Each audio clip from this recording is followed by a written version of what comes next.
Welcome to Health Oddity, the show that strips away the jargon and hype surrounding all things health and fitness to help you live a long, strong and energetic life. Lining up at the bar this week, here's Peter Ladd, Paul Bassett and James St. Pierre.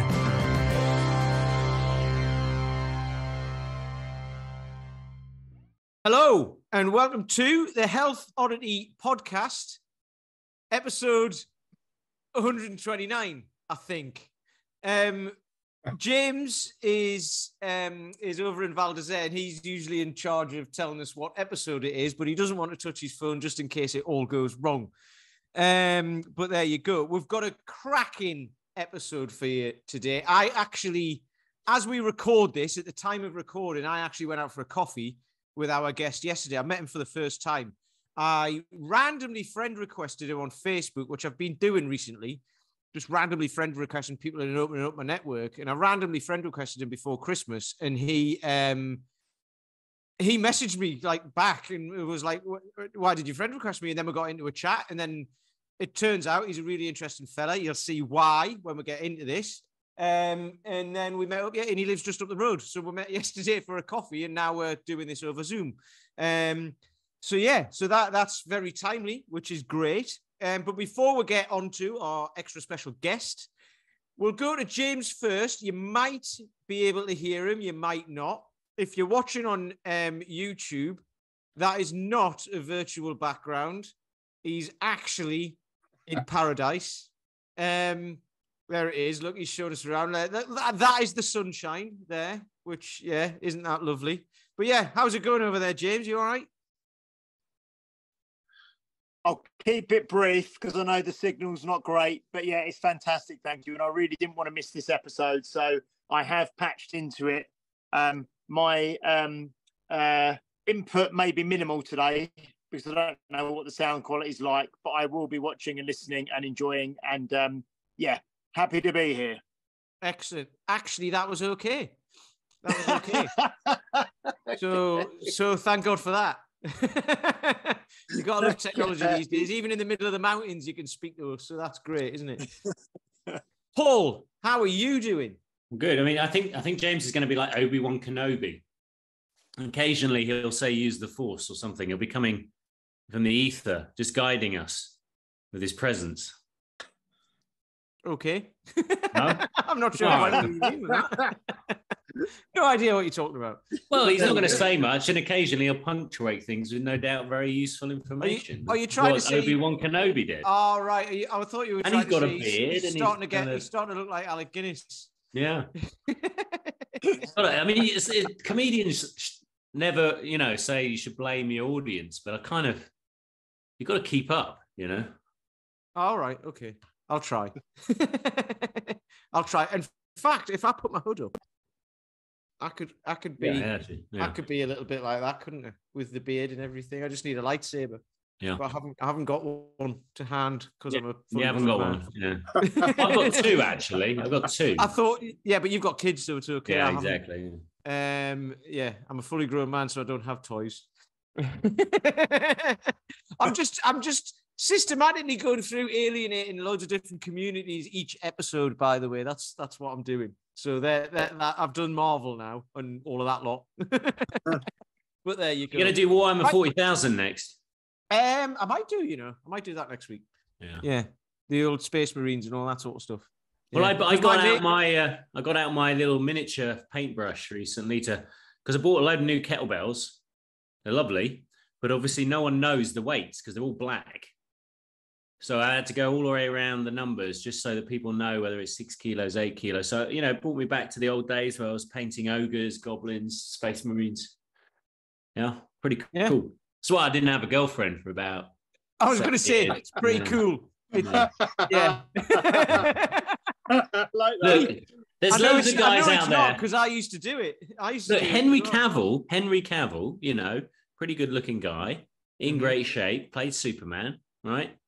Loves Warhammer 40,000. He does. I'm not allowed to like Henry Cavill because he's a crapo, which means he's a crapo, which means he's from Jersey, and my missus grew up on Guernsey, so right. I'm they're crapos, basically people from Jersey apparently. Sorry if I've offended anyone from Jersey as well. I've been who's next? that if you want to take it up with anyone, take it up with Sean, who's my missus, who grew up on Guernsey. He's going to have a go at vegans next, isn't he? Yeah, good luck with that, Cush's nails. Anyway, we've kept him waiting long enough. We have with us today Gary Clarke, who, like I say, I friend requested him on Facebook, and then we got chatting. And Gary, it turns out, organises hello, Gary, by the way, for a start. Hello, gentlemen. Yes. I organise Britain's Disabled Strongman competition. Britain's Disabled Strongman, right? Because I never know if it's Britain, UK, whatever, like what you call it. So Gary organises the Britain's Disabled Strongman event. So if you've ever seen, we had Donna Moore on, didn't we, a few episodes ago? And she's the strongest woman in the world. So she was on, and she does the Strong Woman, which is now they run the Strong Women events alongside the Strong Man events, I think, as well. So they have the men's and women's stuff. And then Gary, so if you've ever watched like the World's Strongest Man and stuff like that, Gary runs the British event, which is for disabled strongmen, which is absolutely fantastic. It's the British Nationals, so it's a qualifier for the World Championships later in the year, yet to be confirmed. Excellent. We'll love that. I love it. Honestly, the chat we had yesterday was so great. So I knew this was going to be a great episode. Yeah, we could talk about sandbags and stones forever, couldn't we? Sandbags and stones, yeah, because me and Gary had a chat. Gary had a chat, and I said we'd had Brooks Cubic on a few weeks ago, and he was like, "Have you? Brilliant! Oh, I'm so excited." In awe. Cubic, dinosaur training, fantastic. Oh, yeah, cool. Absolutely. Yeah. So you can have a listen to that episode. I need to buy a load of sand. Actually, it reminds me. I had to make a note of that. I've got a sandbag that needs filling, so you can fill it with. It doesn't have to be sand. You can fill it with anything. Coffee, glitter. Yeah, I've got a couple that's full of rubble. Yeah, what you want to do, actually, Paul, is fill it with helium, and then you can like those fake weights. Hold it above your head and all that sort of stuff. Anyway, so like I say, me and Gary met up yesterday and had a great chat, and he does so much. I don't know where to start. So Gary, I'm going to pass it over to you, and you can what we usually do is people will just, like, any guest who comes on will tell us where they started, how you got into strongman, whether you've been into it your whole life or you got into it late or early or whatever. So, we'll pass it over to you. Yeah, no, I'm 46 next birthday. So I started powerlifting for Great Britain. I did disabled bench press for Great Britain. I went to the European Championships in Kavala in Greece in 2007. And Magnus and his friend Arna was there. And I said to Magnus, I said, "What are you guys doing here?" He said, "Well, we're trying to promote disabled strongman." And I said, "Well, I'd love to have a go." So at the time I was doing my degree in sports coaching and sports development. So I didn't really have a lot of time. So when I finished that, I contacted the guys in Iceland and went over there in 2011 for the World's Strongest Disabled Man contest, and the rest is history. Excellent. And they said to me over there, "Go on, Gary, you've got to start some in your own country." So after a few years of going to Iceland, I started at Britain's Disabled Strongman, the very first one, in 2015. And it was in Stoke-on-Trent. Excellent. So you were representing Britain in 2007. Is that right, in Greece? In Greece, in the European Powerlifting Championships. So that's bench press. I don't know whether you guys know, but in disabled powerlifting, they did it in bench press, but you lie completely flat. So the bench is completely flat, and you have your legs slide straight out. Yeah. And then you push from there. You get the start command at the top of your chest, and the referee says start, and you bring down, and then you press it up, and that's how we used to do that in those days. But, so I think you said for powerlifting yesterday, didn't you? You said it was it's bench, deadlift, the seated deadlift. No, the seated deadlift is a strongman movement that was devised. That's not in disabled powerlifting. All we do in disabled powerlifting, for the IPC rules is just bench press. Oh, okay. They've not incorporated the seated deadlift yet, but there may be a time where people run standalone powerlifting competitions with that lift in. You never know. It's proved to be a very popular lift in strongman, so hopefully it'll branch over into powerlifting. Maybe, who knows?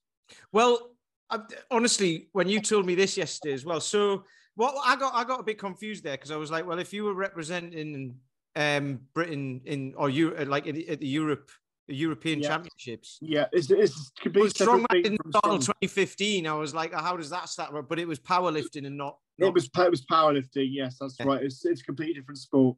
Got you. But it's still strength based. So, I've been training with weights since I was 16. So that kind of gave me a base of strength, and it's gone on from there in various different formats. It's evolved, Excellent. From my own perspective. So you started basically 30 years ago. What got you into it?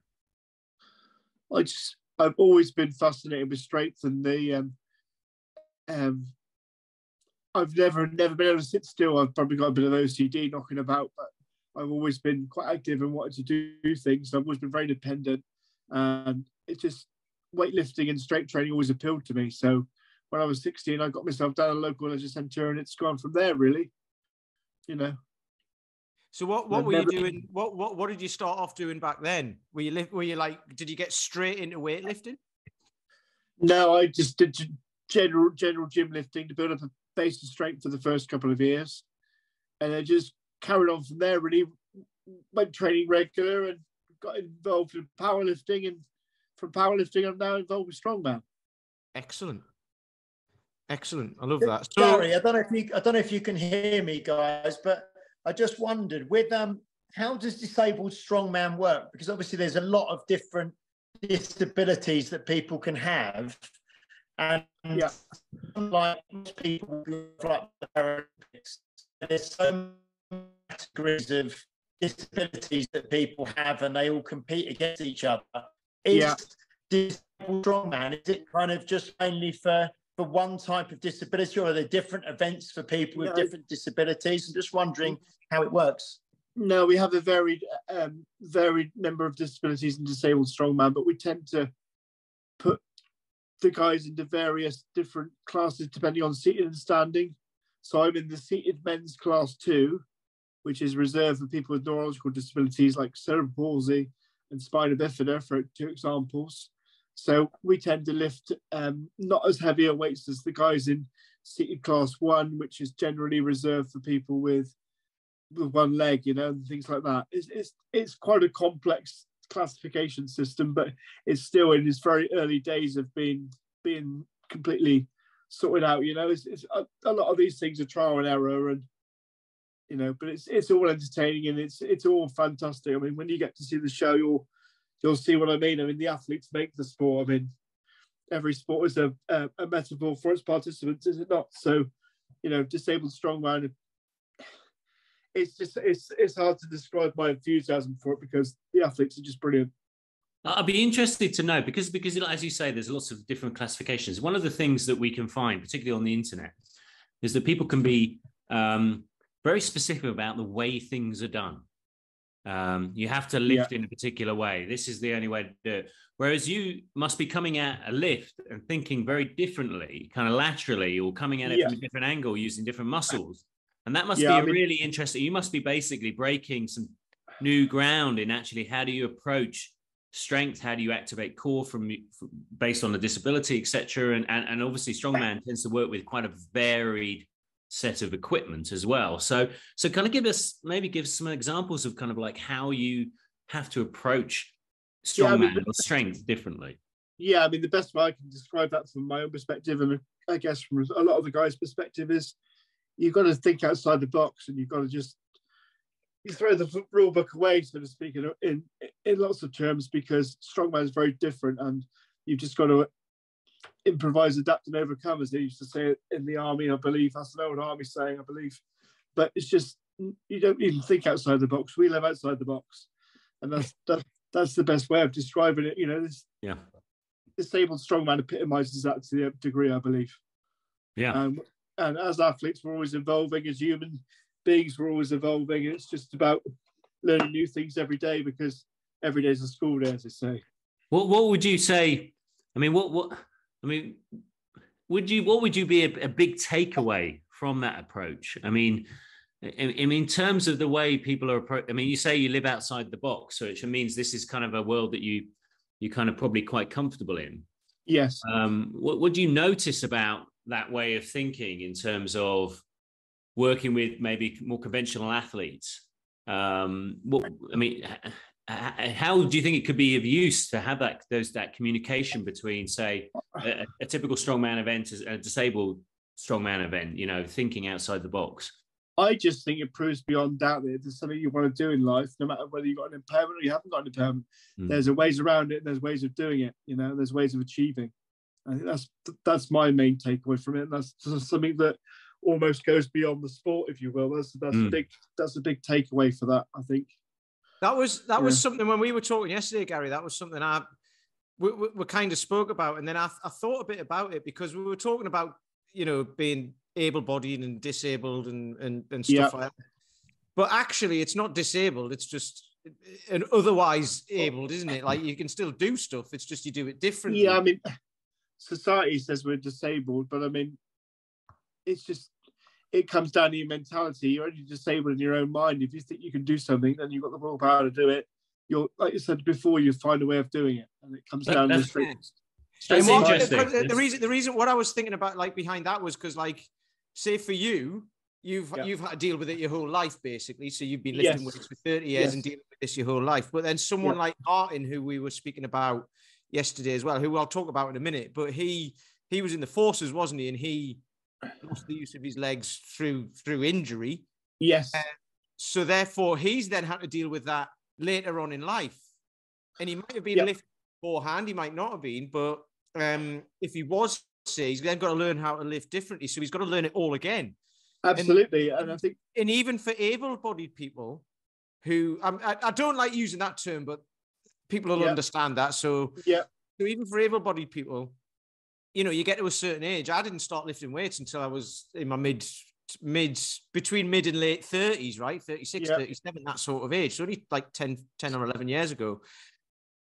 And at that point, I had to learn, you know, I might as well not have had use of anything and just have to learn how to do it. So it doesn't just apply to one demographic, it applies to everybody. And you start with, absolutely. I mean, if you've got the willpower, you'll succeed, won't you? I think with the guys with coming in that have become disabled through an accident or through active service, some people have, I think they see us guys doing it, they've done it all our lives, and if they can adapt, so can we. And, you know, a lot of the service people, I know they're trained, like I said before, improvise, adapt and overcome. So it kind of fits their mentality. And that the service guys are great because they'll just go forward and do it. They'll find a way of doing it. You know, we've got several ex-servicemen involved in Disabled Strongman, and they're phenomenal athletes. You know, they have adapted and they have overcome. So they're testament to that phrase, aren't they? Yeah, absolutely. I mean, so it turns out we've shared the same space previously as well, because it was like 3 or 4 years ago, I think, probably about 4 years ago, I was at the North Somerset show, and they had a strongman competition on there, didn't they? That's right. It was Martin Ty doing the seated deadlift, wasn't it? 501.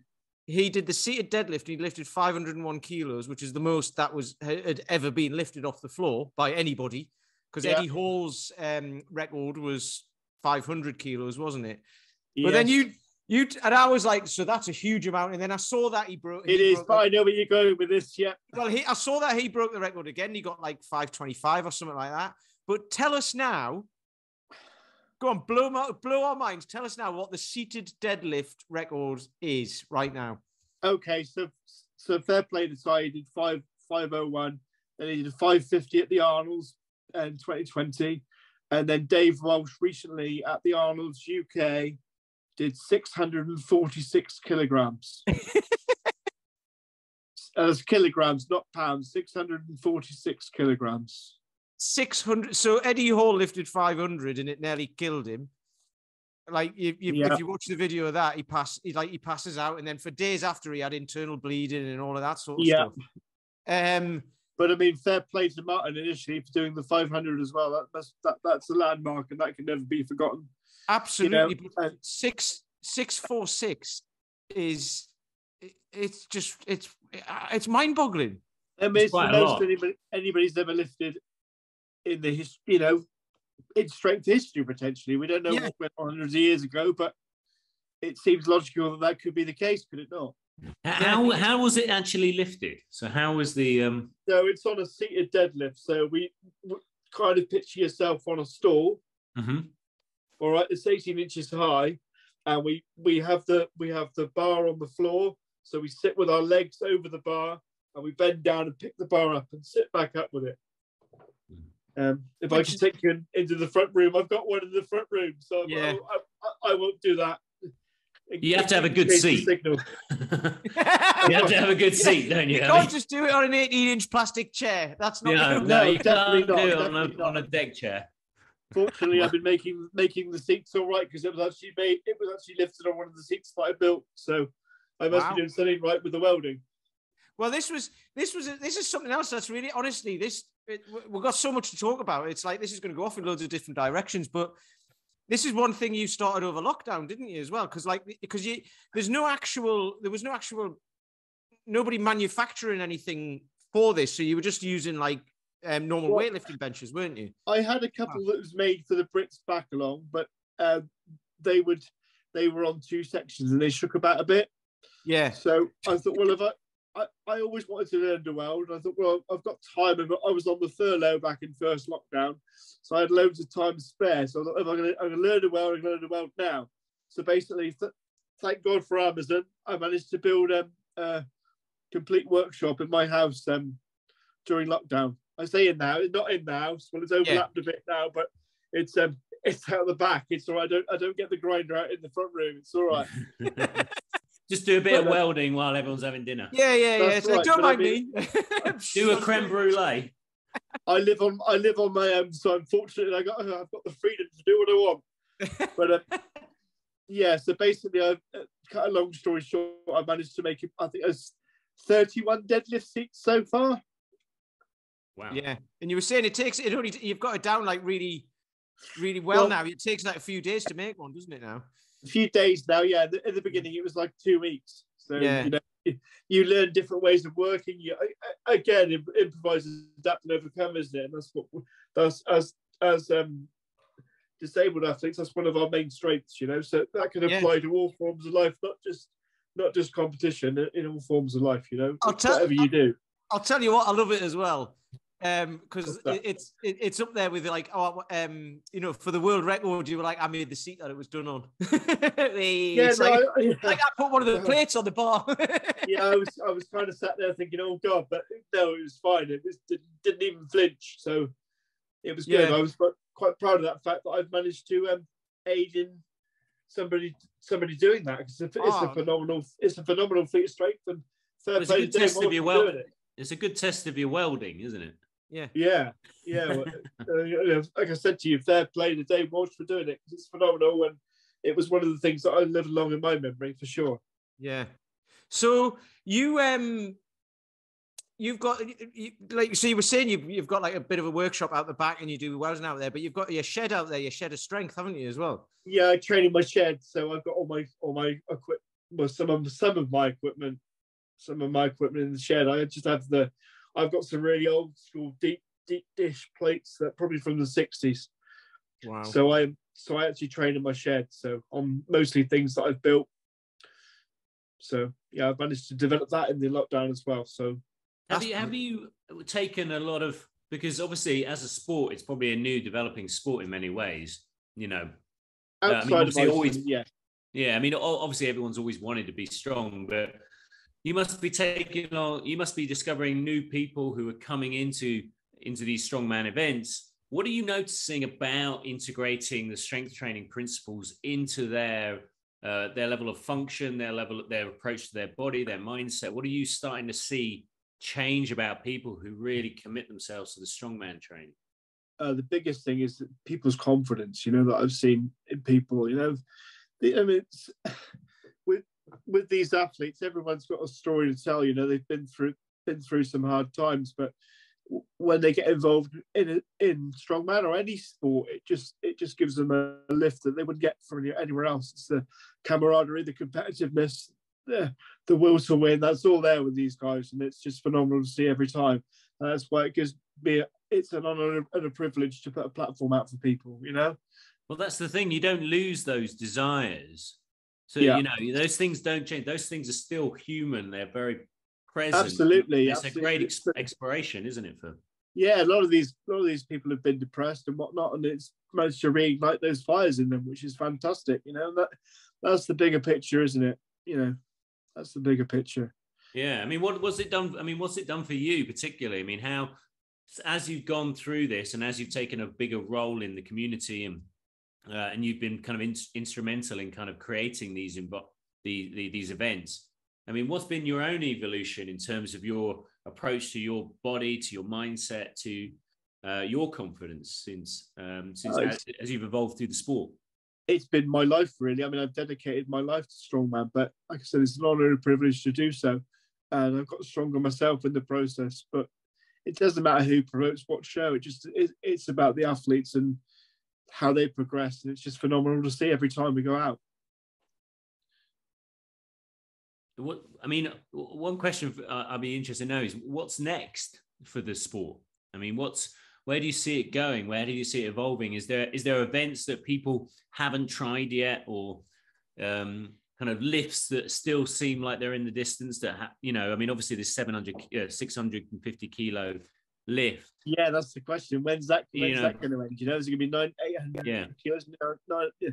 We just don't know. I mean, time will tell with that. We don't know what people are capable of. Every day we get surprised by human endeavour, don't we? So we shall see where it takes us. Yeah. So with that in mind, we might as well get to this now and tell everyone. But there's an event coming up this year, isn't there? Yeah, the Britain's Disabled Strongman will be on the 17th and 18th of June. And where's that? It's Chard in Somerset. Chard, yeah, in Chard, not the Shard in London, but Chard in Somerset. Chard, yes. Yeah, and I'll be there. It'll be 17th and 18th. I've already got it in my calendar. Sean's put it in her calendar. There you go. You're both there. We're all over it. It'll be great. Yeah. So network before that and make it even bigger. Absolutely. So you were saying there's going to be some, because you've done a couple before lockdown, but then you did one last year, didn't you? And then you had a time off over lockdown. Obviously, you did one last year. Well, yeah. The first Britain's was in 2015. Then we went up to 2019, and then we had 2020 off for the lockdown, and then 2021, and obviously last year, and then this year 23. Yeah. And there's going to be I think you were saying there's 30 competitors in this one. Well, no, it would depend now, because obviously Martin Ty's running the England's Disabled Strongman at the Fit Expo in Manchester. Oh, okay. So then the top guys will qualify for Britain. So that's yet to be worked out how we're going to do that. But rest assured, the top people will be at the Britons. It won't, it'll be streamed down somewhat, but the top athletes will be there. Excellent. And then the Britons will be a qualifier for wherever the World Championships is going to be later on in the year. So it's a big year for us this year. I will say that. It's a big year for the sport, big year for the athletes. So where can people, apart from coming along, is it televised? Will there be any, can you watch it anywhere, or is there a YouTube channel, or how it happens for the for the World's Strongest Man, say, and that's usually in May, isn't it? But then it's televised at New Year, and you can watch it on Channel 5 and stuff like that. But with this, it's not on mainstream TV yet, although we have had some TV exposure. But I do get it filmed every year, so it'll be on a live stream, and that'll be on YouTube forevermore after the event. Brilliant. So people can see it. People can log into YouTube and see Britain's Disabled Strongman on there, and other strongman competitions. See the athletes performing. It's just a good way to see how the sport is, see how the sport works and what kind of things people do. So if people want to get involved with it, they can contact me. They can contact Martin Ty, or any of the athletes. We're all on social media. We don't mind being approached every now and then with the odd question here and there about how do I get involved in the sport? What do I do? You know, we're happy to help people, but just bear in mind some of us have really busy lives, so it's difficult to get back to everyone sometimes. But I'll always try and get back to you in the end. Oh no, totally. I mean, we'll do that at the end anyway, and we'll get links because there's a Facebook group which I not a group, a page. Yes, which I liked yesterday, and so you're going to make that more active again, haven't you? Because that's been a bit thingy. But if there's a YouTube channel and everything as well, we'll put all the links in the show notes so people can know where they can find all of the information on this stuff. Because I'm sure there'll be loads of people interested, and hopefully there's people out there listening or have friends. If they're listening, they'll have friends who will be like, right, do you know what? Actually, this is exactly what they need. Yeah, Martin Size started up a website as well called GB Strongman. Okay. So people that want to look at that as well. So that's a good website to look at. That gives you details and how to get involved. And I know they're looking for athletes for their show. So it all adds to the mix and we're all working together, which is fantastic. And you're also looking for, I mean, we might as well put all this out there. You're looking for a videographer as well, aren't you? Well, I'm looking for somebody to give the videographer a hand with what he's doing, because he obviously sometimes needs a spare pair of hands as well. So I've got a videographer in place, but I just need somebody to help him as well. So okay, that's if cool. anyone knows of anyone, let me know. Yeah, and you need volunteers to load plates and all of that sort of stuff, don't you? Yeah, but that's all in the pipeline, so we'll get that sorted out. But that's cool. But now you never know. The reason why I'm saying it is because you never know who's listening, and there might be someone who'll go, "I can help you out with all of that," and you'll be like, "Absolutely, go." So that's what I'm starting to learn in this world: is you just start talking about stuff, and somebody will go, "I can help you with that." Yeah, well, that's exactly what I do. You're like, exactly right. Yeah. You actually want to meet the listeners, Peter? You know, it's a scary. Well, I've met a few of them, to be fair. Yeah. Met James's brother. Our listener. Yeah. I am. Can you guys hear me now? I was away for a little bit, but I've logged into the Wi-Fi and it seems to be really clear now. Yeah, it's a lot better now. Crystal clear there. You would have thought that would have been obvious, right? But what was your data charge? Without going into too much technical stuff, I hadn't been able to get onto the Wi-Fi, but then I kept getting dropped out, so I thought I'd try. And now the three of you are moving perfectly and sounding perfect, so I may be on. But unfortunately, I've missed about 10 minutes, so I'm really. If you can just go over the last 10 minutes again, that would be great. Shall I stop it now and I'll play it back for you? And then. So, Gary, what sort of events are we looking at? Because this fascinates me, because obviously we've talked about the bench press and people will be able to visualize how that works. Yeah. And then we've got the seated deadlift, and you can kind of almost visualize that because the bar's below you, isn't it? And you kind of swing it back, you said, but it has to lift off the floor. You got to lift off the floor. Yes, quite. Yeah. So you've actually got to sort of straighten your back with it, sort of thing. And then it's a lot of the elite strongmen and different strong guys and ladies have been undone by it, because they might think it looks easier, but it's definitely not, I saw when Martin did it. Because like I say, I was at the thing, and it didn't look it didn't look easy to me. Put it that way. Well, So what other events are there? Because obviously, it'd be great for people to know what to expect when they come along. Yeah, we do the dumbbell press. So for the standing guys, it's probably easy to explain. They would do things very similar to what you'd see on the TV anyway. Mm-hmm. But the seated guys, we do things from a wheelchair. So if we've got the, or even a bench, but if we've got the dumbbell, we normally, say, for example, we do a dumbbell medley, we might start on a 20-kilo dumbbell, move up, and then do a 30-kilo dumbbell, 40-kilo dumbbell, 50-kilo dumbbell.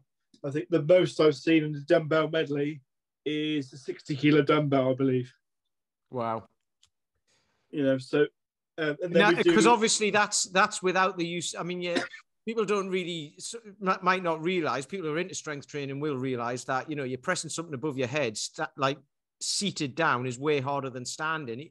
Because because you you use leg your drive. legs. You do use your legs to not to drive it up, but that you contract that muscle in it, it adds to the strength for the press. Yeah, obviously you guys don't have that, so putting 60 kilos above your head, it's just using your upper body, isn't it? Yes, because we have our legs strapped when we're in the wheelchair, so we don't allow people to use their legs at all in the seated class, which is how it should be, because there's a seated class. Yeah. No, but I'm just trying to get across to people how much harder that actually is. Just put the weight above your head. Unless people have tried it, you'll never know, will you? You know, it's impossible sometimes. Yeah. And you said you've got did you say there's Atlas stones as well? Atlas stones, yes. So like I said before, the standing guys will do it very similar to what they would see on the TV, but the seated guys, right, you're in a wheelchair, okay, you've got a tray on steel tray on the front, the wheelchair's reinforced. So you've got an oil drum one side of you, an oil drum the other side, and you take the stone from one side and transfer it across. So say you, for example, you start on a 50 kilo stone, so you might do 5 stones in a medley. So you're going to do the 50 kilo stone, move across to the 60, and then move across to the 70, 80, 90. You know, I think the most I've seen done in a competition is 140 seated. Wow. I can't wait to come along. I'm going to be looking it up on YouTube after this as well straight away, because I want to. Well, you must do, because it's an eye-opener for a lot of people, but it's good because it should be strong, because otherwise it would be strongman, would it? It can't be, this sport can't be a tokenism thing. It's got to be hard and heavy, otherwise it wouldn't have the same impact. Well, that's because, I mean, that's one of the biggest draws of strongman. I find it quite funny because people aren't necessarily into like Olympic weightlifting or anything like that, but you watch the world's strongest man and the weights are just ridiculous, just out of this world, aren't they? And that's what it's all about. So I'm really pleased that you've said that. It's like, it is people doing things that are just shouldn't be allowed. You shouldn't be able to do. There's a certain grace to Olympic weightlifting that sometimes the best make it look easy. You know, when you see them shift 200 kilos, it just floats. And I mean, the thing is about the strongman events is they always look brutally uncomfortable. They pass out at the end of it and they go, you'll be fine. Yeah. There's nothing comfortable about it, I assure you. You've got to, like I said before, you've got to be comfortable with being uncomfortable. You've just reminded me of something actually about because we were talking about Mark Felix yesterday. He's 56. So he holds the record for the, what's that called? It's the Hercules hold. Hercules hold. So in this year's World's Strongest Man, or last year's one, sorry, that was shown at Christmas, they had the thing where they had to just stand. They had to stand up and just hold. I can't remember how heavy the weight was, and just hold it and not drop it, and just stand there. And I said, like, Brian Shaw was, who's won it like 4 times, hasn't he? And he's 40 now, I think. And he held just turned 40. Yeah, he held it for almost a minute, and everyone was trying to hold it for a minute to get to qualify, to be up the top of the table. And some of them only held it for 20 seconds, and you could see them wobbling. Mark Felix, who's 56, held it for like 2 minutes 20. Yeah, I mean, his hands are blew everyone out of the water. I mean, I've got big hands, but Mark Felix's hands, fingers probably come up to there. Shook his hand one time, and it's crazy. His hands are massive. Yeah. But it's just so how, and that's what the reason why I'm saying that is you told me how old is the oldest competitor in we have a competitor that's just turned 60, I believe. Wow. But nice. Yeah, he's phenomenal. Yes, he's phenomenal, gent. And will he be there in June? I'm hoping so. If he's injury free, absolutely. Absolutely brilliant. That'll be great to watch. I'm so excited. I can't wait to get there. Yeah, no. I don't know if you've talked much about. I know we mentioned Brooks Cubic near the start, but because Brooks is 65 now, isn't he? And he's still doing strong lifting and lifting all his logs and his trees and things like that on the beach. Yeah, because training every single day. So he's been active his whole life, hasn't he? So it's just second nature to him. Yeah, no, it's fantastic. Oh. Yeah, no, I was really taken back when you said you spoke to him. That was brilliant. Well, you can thank James for that. James is a massive fanboy. And he just sent me a message saying, "Do you want to come on our podcast, please?" And he said yes. It was like, anyway. Yeah, well, I'm off to the I go to the UK strongest man and strongest woman. I think that's in May in Nottingham. Holiday. I'm going up there. Oh yeah. Yeah, May, but you're going as well, aren't you? Yeah, I'll see you there. That's Sean. Sean got me tickets for it for my birthday. Brilliant. Yeah, and I'll be there with my little 6-year-old. Well, 6-year-old daughter's coming with me, and then I'm going to the one at the Royal Albert Hall, the Strongman Classic they do at the Royal Albert Hall. I think it's in June. And then obviously I'll get and then I'll obviously get the dates from you, Gary, and hopefully come to Shard and watch the Disabled Strongman as well, which would be great. You're very welcome. Very welcome. Yeah. Is that going to be held outside? Is it an outdoor event? Or is it it's indoors. Indoors. Oh, okay. You get a bit of rain down there, don't you? So you've got to be a bit careful, I suppose. Yeah, exactly right. You haven't got that worry when you're indoors, so it's good. Excellent. You want to be doing it in Miami, like the World's Strongest Man do. Just do it over there. That maybe's next year. Well, yeah, maybe we'll see. There's things in the pipeline. I can't say too much at the minute, but yeah. So how big is this going to get? Is this going to be, because I was talking yesterday as well about Donna Moore, who we interviewed, and then now the strong man and strong women compete alongside each other, not against each other, but they compete alongside each other at the same events. And then obviously, it was kind of like we were talking a little bit about, and James alluded to earlier with the Olympics and Paralympics and how they classify the Paralympic events and stuff like that. And obviously they don't run at together, but they're starting to look at well, actually, they were doing it at the Commonwealth Games, weren't they? They were running the disabled events alongside the able-bodied events. Yeah, so they did, didn't they? How far do you think we are away from that? Do you think that's I mean, that could happen. That could happen, but at the moment we're running standalone shows. I think they deserve to be standalone shows, but there's no reason why in the future we couldn't run stuff alongside able-bodied people. No reason at all. Yeah, because then obviously just like the exposure for it will be massive. Actually, we have done. There's been worlds in Canada where they've run our worlds alongside an able-bodied competition. So it has happened, yes, and it worked well. Sorry, I forgot about Canada. Because I think Donna went out and competed in America at like the Strongman Games, where they had male and female competing against each other in different masters categories as well. Yeah, so I mean that would be amazing if you had. Yeah, and it's like a whole 3-day kind of event with hundreds and hundreds of competitors. So that's right. It'd be amazing if it could actually be, like you say, you get all of these events running and it's almost like a huge festival of strength and everyone competes with each other, because then obviously you get so many more spectators and so much more publicity and sponsorship and all of that, don't you? That would be fantastic. Yeah. Would be good, yeah. Yeah, we should that'd be amazing, because you could have it like the ridiculous Olympics or something like that, because everything is just so ridiculously massive. You've got to go and pick them up. Fantastic. I love it. Be like Monty Python when they have the silly Olympics, but not silly, just ridiculous. Yeah. Excellent. So that's on. That's June the 17th and 18th, 2023, isn't it? In Chard. Yeah. So we'll I'll put. Is there any links to anywhere where people can find that? Is there any like websites or anything at the minute? And if I will I'll put the date out there. I will put the date out there on Facebook. Obviously, this podcast isn't going out live, is it? So no. This will go out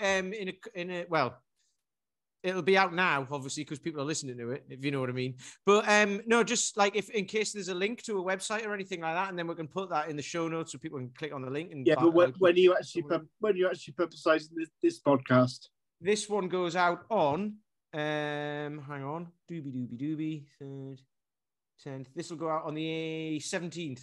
of February. That's good. I got time to put the dates up on Facebook before it goes out. Then that's what I'm saying. Yeah, fair enough. That's cool. So what's the? I mean, we can probably wrap up there. I think we've got a decent amount of information about all this, which is great. Okay. What's the time at the moment then? Sorry. What's the time right now? I can't see my clock on my phone. It's 2:55. You've got. Oh, that's okay. We're good. Yeah, sorry, we've got to cut this a little bit short because Gary's got to go to work because he works for a Yeah. But yeah, no. So what? If you can tell me what the Facebook group's called again? It's Britain's Disabled Strongman Competition. Britain's Disabled Strongman Competition. Yeah. And you said you can find this stuff on YouTube. Is there a YouTube channel specifically, or can people just search? Yeah, I believe it's under Warner Vision. Warner Vision. The last competition. I'll look for that. I'll look that up and put it in the show notes and link it. Okay.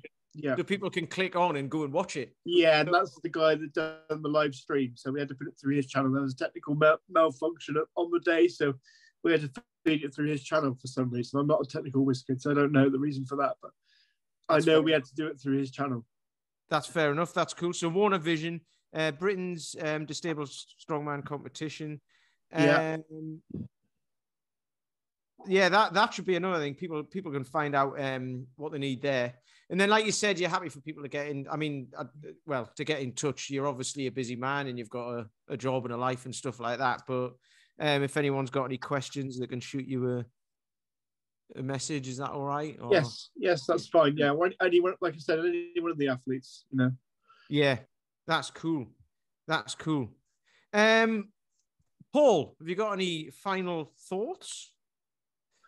No, I mean, the thing is, it's just fascinating to hear how people approach different problems, because ultimately, I think that's what this podcast is about. Really, it's about everyone comes in with their own unique story, the unique approach to their well-being, and the question is how do you kind of go through all those kind of? A lot of the time, we blame external events, don't we? We kind of say, I was sitting down talking to someone today, and they were saying, look, my heritage means that we're more predisposed to XYZ genetic issues, etc., and stuff like that. And this has been in my family, and we can kind of get into our head that that's the route we're going to go down. And often with things like disability, it's very easy to categorize what people's outcomes are going to be. And really, what this strongman shows with this like insane ability to lift over 600 kilos is that really no one knows what someone's capable of. The only reason that perhaps you're not capable is either that everyone around you is just telling you you're not, or you've never been put in a situation in which you've been allowed to express that inner ability. Exactly. It's about banishing negative stereotyping, isn't it, as well? Exactly. I mean, we all know, that we use strength. I mean, because strength, we love strength. We love it as a passion, as a tool, as a way of getting people healthy. But we use it as a method of creating mental strength, and a tool to express what it is to be the best version of you. And I think in a way, sometimes strongman is an extreme sport. It's extreme compared to going on a treadmill or going for a spins class or going for a nice swim. It's an extreme high risk sport. And really those things, it's great to see what people can do, it's exciting to watch. And I think a lot of people will go to these events and go, how the hell did that just happen? I like those kind of things. There's an element of just craziness in certain sports, which I really enjoy watching, Yeah, absolutely. It is phenomenal, and every day is a joy to be involved with it. It's at the end of the day, it's about the athletes first and foremost. They make the sport what it is, and I salute them because they're just phenomenal. And like I said before, it's an honour and a privilege to be one of the people that's putting out a platform for people to showcase this. I love that. I love it. James, any?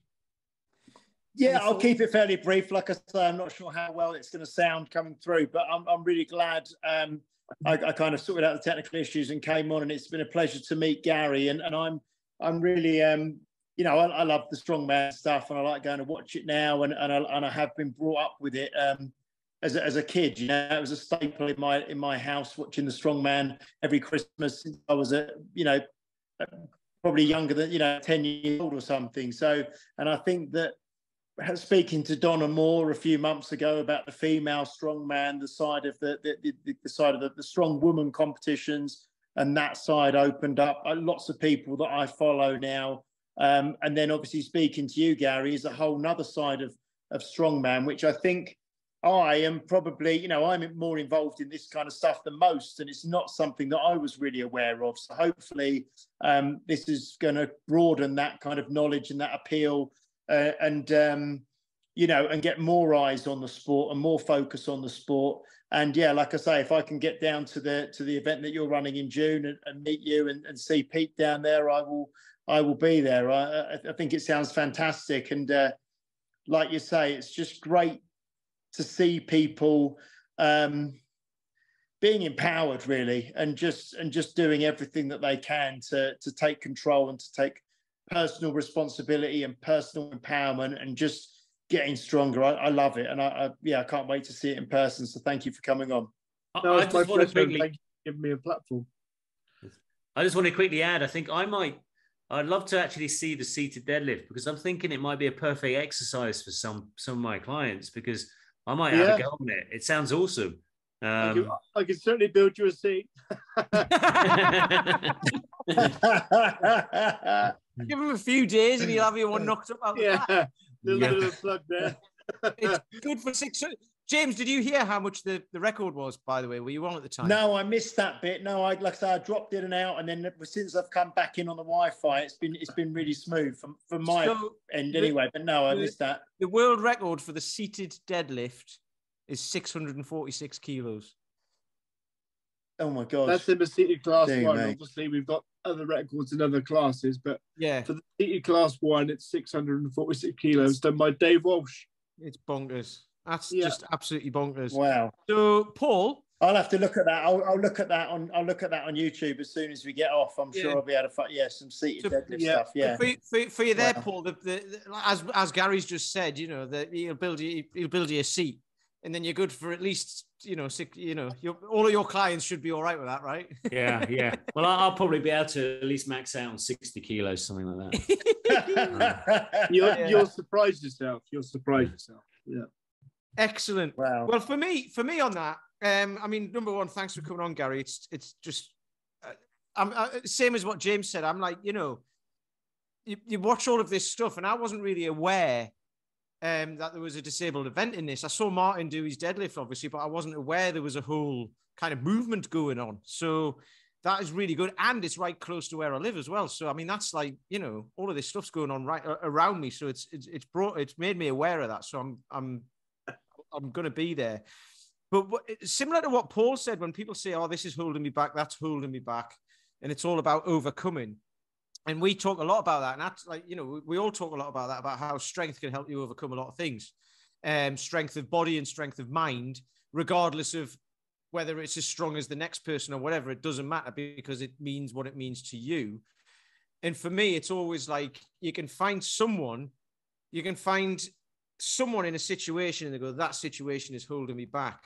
And you can always find the opposite, someone in the same situation, and they're like, that situation has driven me forwards. Yeah. So it's your choice, isn't it? And it's how you view it. And you can, if people let things hold them back, okay, that's fine. But it just means it will. Whereas if you use things to spur you on, you get more used to letting setbacks spur you on and overcoming things and becoming more resilient and having a goal and all of that. And that's what we kind of try to drive across with this podcast in a gentle way.